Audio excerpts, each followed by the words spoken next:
Newcomers to Linux are frequently intimidated by all the different versions of Linux they find.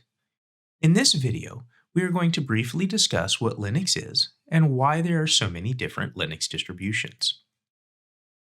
First, Linux is an open source operating system. An important part of being open source means that you can download all the source code for free. This has led to both its usage all over the world and the wide variety of Linux distributions. Operating systems are essentially resource managers. Their job is to efficiently manage resources, such as processor time, memory, storage space, and every other resource found on a computer, whether it be a desktop computer or a smartphone. At its most basic, Linux is just the kernel of the operating system. The kernel is the part of the operating system that is always running. It is the core of the operating system and at its lowest level. Everything else that runs on Linux sits on top of the kernel. With that in mind, let's discuss Linux distributions.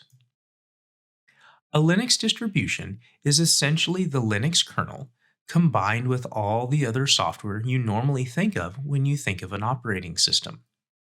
This includes software such as the desktop environment, how software is managed on the system, the different applications that come pre-installed, and even the philosophy and goals of the developers of the distribution. Some distributions focus on stability, while others may focus on an up-to-date software suite for a particular use. One good way to understand Linux and its distributions is to think of Linux as ice cream. Ice cream comes in many different flavors with different toppings you can add to it. Different people have their favorite ice cream. Ultimately, however, it's all ice cream. You can even take the analogy further. There are a number of operating systems that are very similar to Linux, even if they aren't the same. You can think of these as like frozen yogurt or gelato. One good example is Mac OS. Mac OS is based on the Mach operating system, which is a derivative of BSD, one of the original versions of the Unix operating system. To give you an idea of how many different Linux distributions there are, this image provides a timeline of Linux distributions and their origins. It traces Linux all the way from its origins in 1992 to the year 2020. You can find the link to this image in the supplemental resources. The text is too small to read in this video, but you should be able to see how many different Linux distributions there are. Obviously, we can't discuss them all, but we can discuss some of the more popular ones. Let's look at some of the distributions that are currently popular. Note that a copy of all the URLs we will be visiting in this video are available in the supplemental materials. The first distribution we will discuss is Debian Linux. It is the base for many other distributions. One of the philosophies of the developers is that all the software that comes pre-installed is 100% free. It is most known for its stable version. It doesn't come with the most up-to-date software, but all the software works. Next is Ubuntu. It's a derivative of Debian. It's a more modern distribution with more up-to-date software. You can frequently find it as being available in cloud environments. Ubuntu comes with a number of different flavors. These flavors offer different desktop environments if you don't like the one that comes on default. Next is Linux Mint. This is my preferred distribution. It is a derivative of Ubuntu and Debian. It's not as full-featured as Ubuntu, but their philosophy is doing less to do better. The next distribution is CentOS. This is a derivative of Red Hat Enterprise Linux, one of the first big Linux distributions.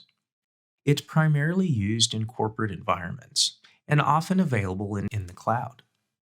This is maintained by a volunteer community. Fedora Linux is another derivative of Red Hat Linux. This one is geared to more personal use as compared to CentOS. They have a focus on free software. Like Ubuntu, Fedora offers versions with different desktop environments. Fedora calls these spins.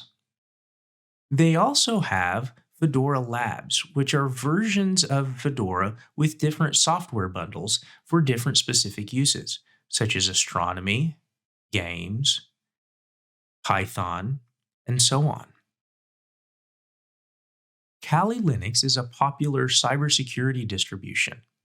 It has a focus on penetration testing tools, but it also has a variety of other security tools.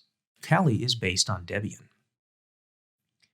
Parrot OS is another cybersecurity distribution that's becoming increasingly popular as an alternative to Kali Linux. SUSE Linux is a popular European distribution and is one of the oldest commercial Linux distributions. Arch Linux is becoming increasingly popular. It is a lightweight distribution with a goal of keeping things simple.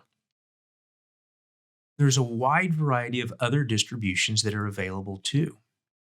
OS Boxes is a website that provides pre-built virtual machines for over 30 different Linux distributions that are free to download. It's a great way to try different distributions without having to go through the install process for every single one. Hopefully, you now have a better understanding of Linux and what a Linux distribution is. Don't worry if you missed a URL. I have provided all of them in the supplemental materials. While this course primarily uses Linux Mint because that's my favorite, there is a video using CentOS, and all of the concepts we discuss are relevant for pretty much any Linux distribution, and even Unix in some cases. Once this course is over, I suggest that you explore a few different distributions you may find here on OS Boxes so you can find one you prefer.